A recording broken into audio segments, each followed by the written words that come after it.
It is a beautiful day to apply some logic and confess the truth. I'm Megan Steele, and this is Confessions of a School Nurse. Hello, everyone. I hope that each of you had a great weekend and a wonderful Monday.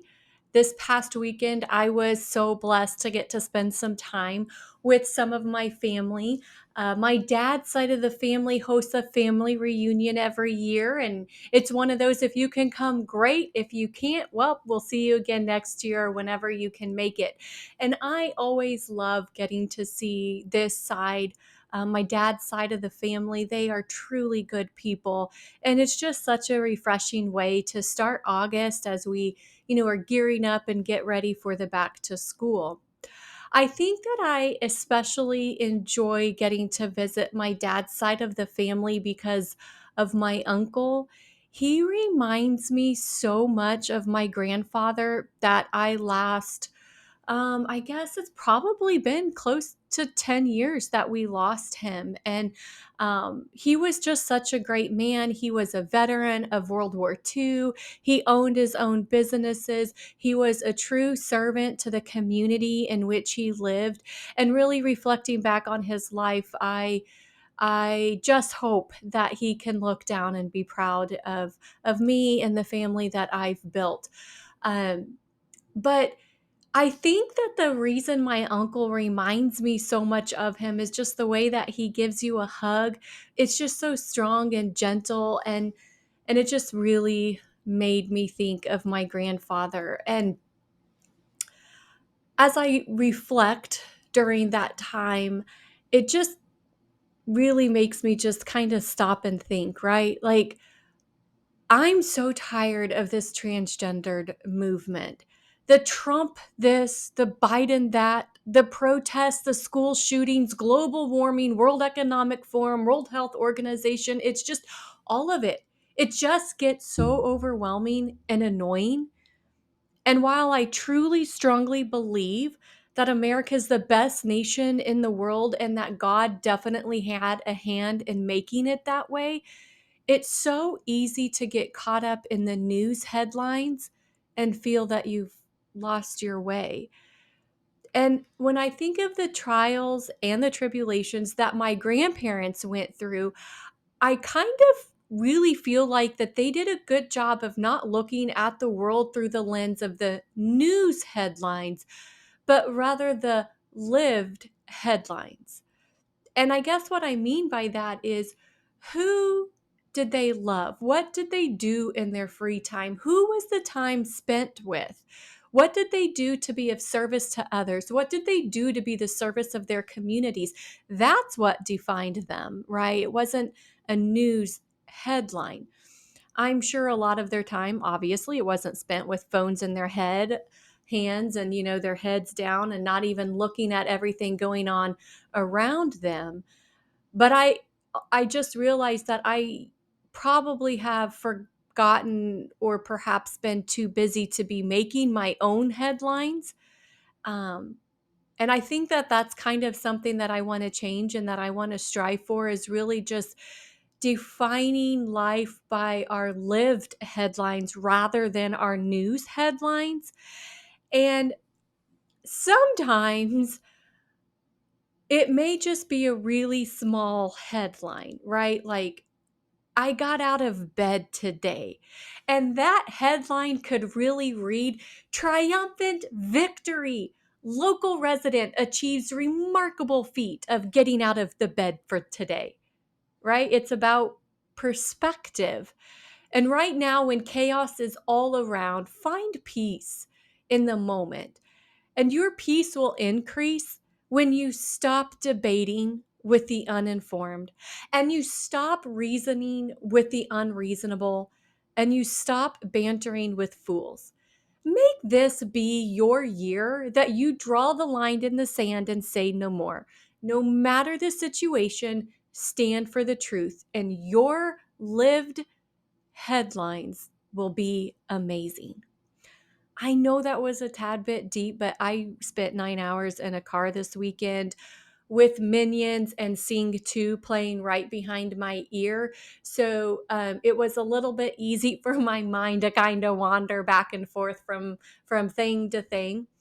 But also being in the car for 9 hours this weekend allowed me to write a very captivating news story that will take you on an unforgettable journey. I do assure you of that.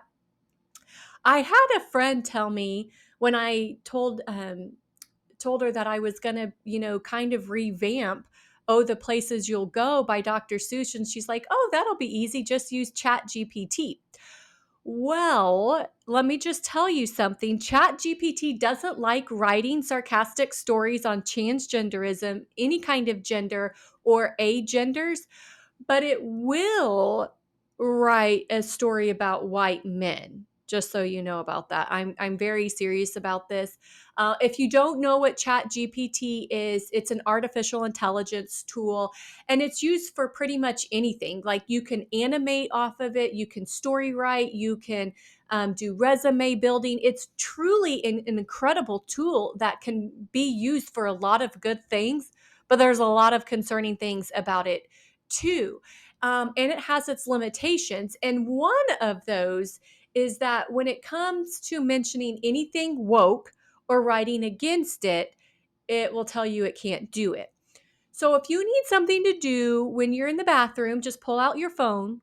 Okay, well, I already know that you have your phone out while you're going to the bathroom, but just close Facebook, close Snapchat, TikTok, Instagram, whatever it is, and go to Chat GPT and ask it all kinds of questions.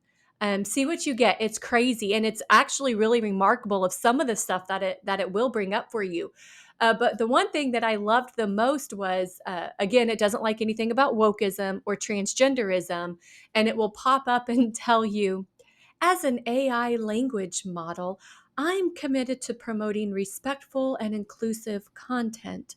I won't create content that could be offensive or disrespectful towards any group.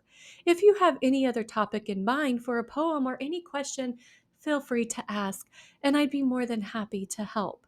Okay, so what's the difference of writing a poem about white men but not writing a poem about a transgendered man? I don't know. Anyways, it gives you all kinds of messages. It doesn't like it.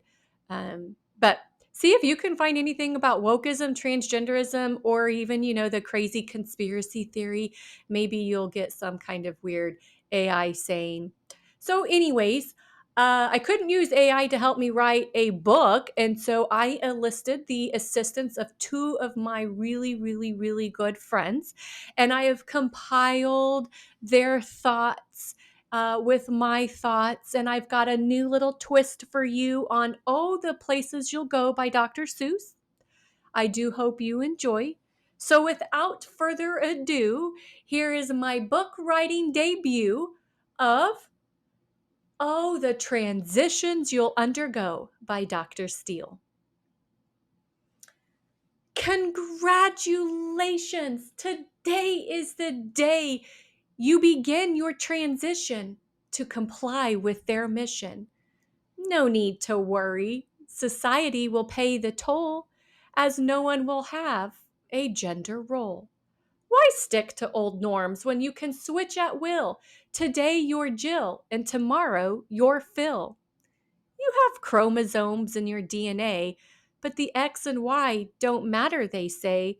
They've got hormones and surgeries galore. No need to embrace what nature has in store. Oh, the joys of transgenders. So many to explore, like a buffet of options. Who could ask for more? Gender fluid, gender queer, there's two spirit too. It's like a circus just for me and you. Neither boy nor girl, let's give non binary a whirl.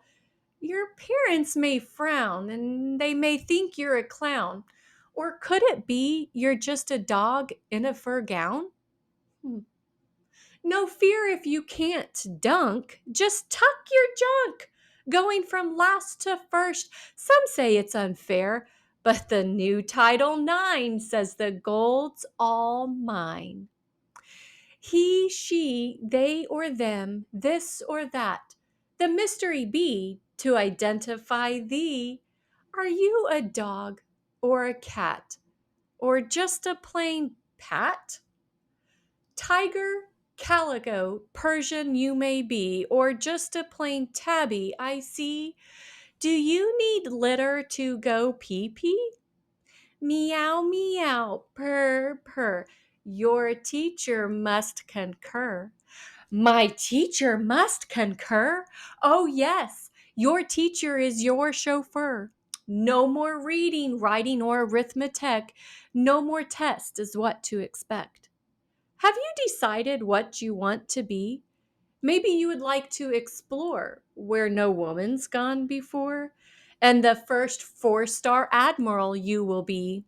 Oh, excuse me, that spot's not for thee, but for the very feminine Rachel Levin. You look up to look down, and you turn left to see right. You sit to stand and stand to sit. Take expert advice. It is so nice. Trust the science. No need to think twice. Real or fake? It's easy as cake. The surgeon smiles. It's routine, no fear. As they poke and prod, it's blister clear. You'll love the surgeon's skill. It's such a thrill. You'll bear the scars like a badge of will and thank them dearly with a bitter pill. So here's to surgery, a grand affair, a necessary evil, they declare. You may find it confusing, all the bleeding and bruising. There may be some pain, but as they say, there's so much more to gain. If you're sure you are transgender, then doctors will act like a blender. No need to be a pretender when you can just surrender. Whether your name is Jill, Phil, Jack, or May, today is the day your transition is waiting. So get on your way. The end. I know that's a little bit shorter than, oh, the places you'll go, but it's really just a kind of start of, oh, the transitions you'll undergo, right? For our students. So I know that this week is a super short week, but I just wanted to give you a little bit of something to laugh and obviously apply no logic to as you begin your second week of August and getting ready to get back to school. So please share, subscribe, like, get the truth out to all teachers, school nurses, parents, and especially administrators. If you have any thoughts or ideas, please send me an email at megan@confessionsofaschoolnursing.com. That's megan@confessionsofaschoolnurse.com. Until next time, confess to tell the truth. God bless.